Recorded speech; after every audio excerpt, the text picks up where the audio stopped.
Once upon a time, in a bustling university town, there lived a 24-year-old woman named Maya. Maya was a graduate student studying psychology, ironically enough. Yet she struggled with something that consumed her daily life, an inability to control her own thoughts. Her mind was like a wild horse that had never been broken, running in every direction at once, trampling over her peace, her focus, and her sense of control. From the moment she woke up until she finally collapsed into restless sleep, her thoughts galloped through her consciousness without permission, without pattern, and without mercy. Maya's mind jumped chaotically from one thing to another. While studying for her exams, she would suddenly find herself thinking about an embarrassing moment from 3 years ago, then worrying about whether she locked the door that morning, then planning what she would say if she ever ran into her ex-boyfriend, then judging herself for thinking about her ex, then worrying about her thesis deadline, then remembering she needed to call her mother, then feeling guilty for not calling sooner. It was exhausting. She described it to her roommate as having 100 browser tabs open in her mind simultaneously, each one playing a different video at full volume, and she had no idea how to close any of them. The worst part wasn't just the chaos itself. It was the feeling of being a prisoner in her own mind.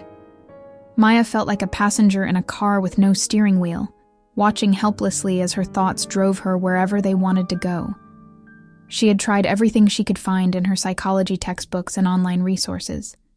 Mindfulness apps told her to observe her thoughts without judgment, but her thoughts moved too fast to observe. Meditation guides told her to let thoughts pass like clouds, but her thoughts felt more like a tornado than clouds. Cognitive behavioral therapy worksheets told her to challenge negative thoughts, but by the time she identified one negative thought, 17 more had already stampeded through her consciousness. One afternoon, after yet another frustrating study session, where she had read the same paragraph 20 times without absorbing a single word because her mind kept galloping away, Maya decided to take a walk through the university botanical gardens.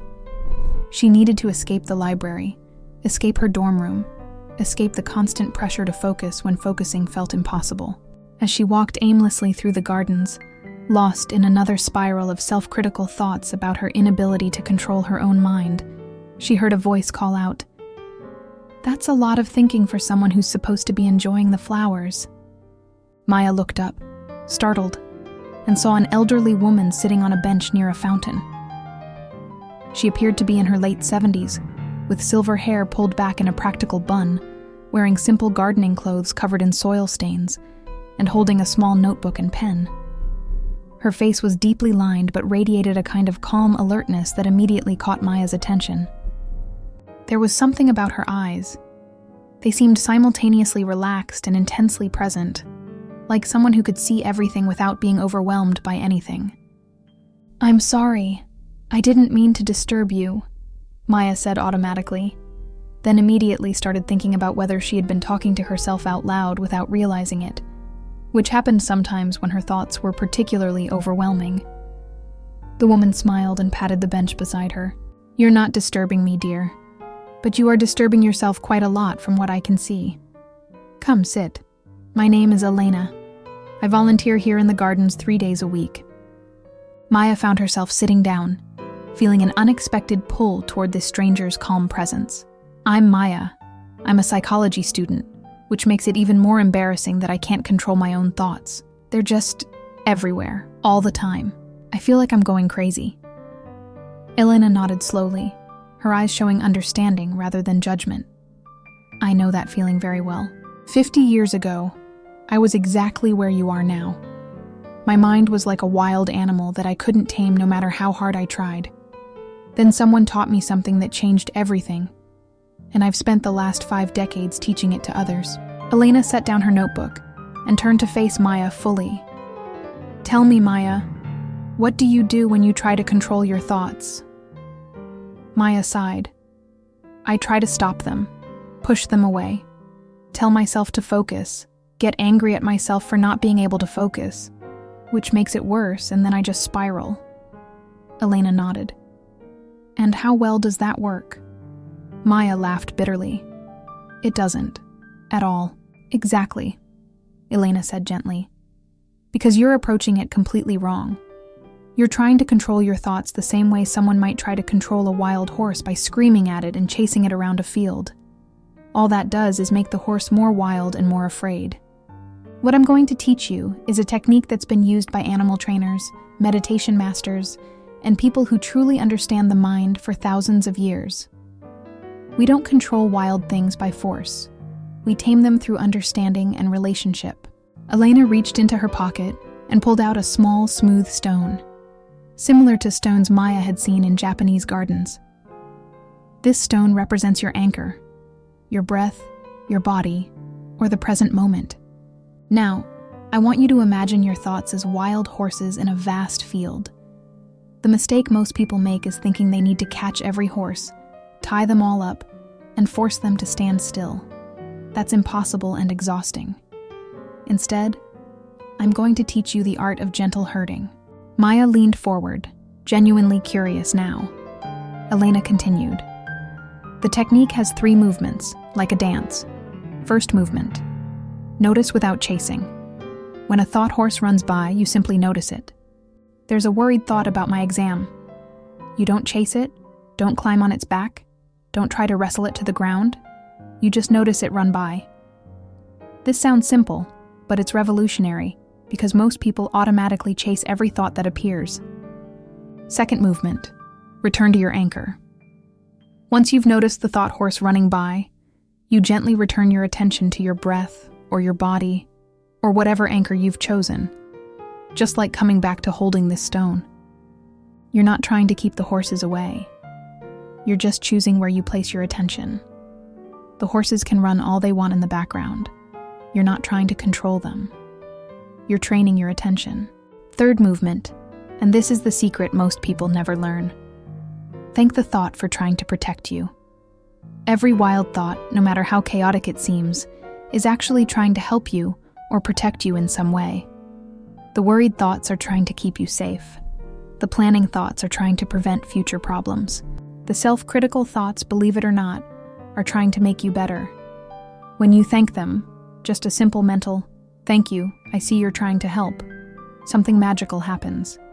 The horses start to calm down because they feel acknowledged. Maya looked skeptical. That's it? Just notice, return, and thank? That seems too simple. Elena smiled. Simple doesn't mean easy. The difficulty isn't in understanding the technique. The difficulty is in remembering to use it, and in being patient with yourself while you build this new skill. Let me teach you how to practice right now. Elena guided Maya through the exercise. Close your eyes and take a natural breath.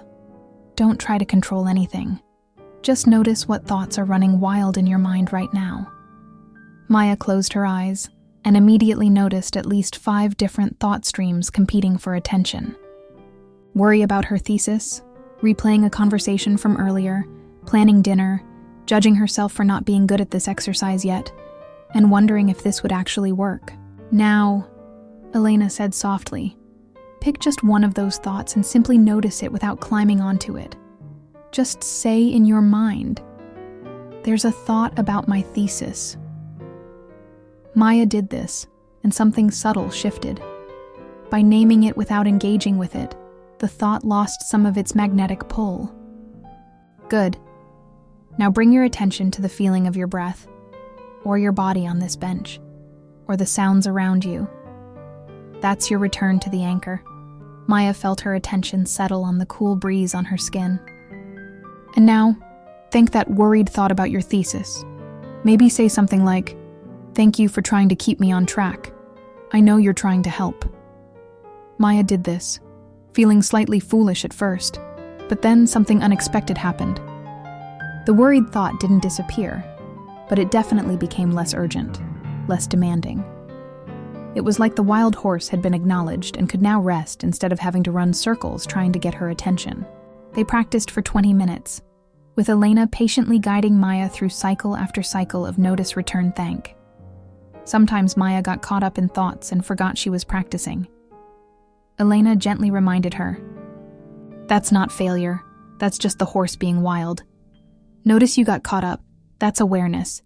Now return to your anchor." and thank your mind for being so active. It's trying so hard to help you survive and succeed. Over the following weeks, Maya practiced the 3-movement technique dozens of times each day. She practiced while studying, while walking to class, before bed, and especially during moments when her mind felt most chaotic. The first week was frustrating. She kept forgetting to practice, and when she did remember, she felt like she was terrible at it. Her thoughts still felt completely out of control most of the time, but Elena had warned her about this. "You're not trying to achieve perfect control," Elena had said. "You're building a relationship with your mind. You're learning to be a kind, firm guide rather than a frustrated prison warden. Some days the horses will be wild. That's okay. You're not trying to eliminate wildness. You're learning to guide it." By the 3rd week, something shifted. Maya noticed that even when her thoughts were chaotic, there was a part of her that could observe the chaos without being completely consumed by it. It was like she had discovered a small island of calm awareness in the middle of the storm. The thoughts still came. Worried thoughts, planning thoughts, critical thoughts, random thoughts. But now she had a way to work with them instead of just being overwhelmed by them. The breakthrough came during a particularly stressful study session for her comprehensive exams. Her mind was galloping wildly, worry about failing, memories of past failures, catastrophic predictions about the future, comparisons to her more successful peers. In the past, Maya would have spiraled, possibly ending up in tears, definitely losing hours to anxious rumination. This time, she closed her books for a moment, placed her hand on her chest to anchor herself, and began the practice. There's a worried thought about failing. Notice. She felt her breath. Return. Thank you for trying to protect me from failure. Thank. Another thought galloped through. There's a comparison to my classmate. Notice. Feel the chair beneath her. Return. Thank you for trying to motivate me. Thank. Over and over for 10 minutes she practiced. When she opened her eyes and returned to studying, something was different. The thoughts were still there, but they were background noise instead of a deafening roar. She could actually focus on the material in front of her. 3 months after meeting Elena, Maya returned to the botanical gardens to thank her teacher. She found Elena in the same spot, tending to a bed of roses. When Elena looked up and saw Maya's face, she smiled knowingly. "The horses are calmer," she observed. It wasn't a question. Maya laughed. "So much calmer. I mean, they're still wild sometimes, especially during high stress. But now, I know how to work with them. I don't feel like a victim of my own mind anymore. I feel like I'm learning to be a good shepherd to a flock that used to terrify me." Elena nodded with deep satisfaction. "That's exactly right. You've learned the most important lesson. Real control doesn't come from force. It comes from relationship, from understanding, from gentle, consistent guidance. The paradox is that when you stop trying to violently control your thoughts and instead learn to guide them with kindness, they actually become much more manageable." Maya had one more question. "Why did thanking my thoughts make such a difference? That part still seems a bit magical to me." Elena smiled. "It's not magic, but it is profound. When you thank a thought, you're acknowledging its positive intention while also creating separation from it. You're saying, 'I see you.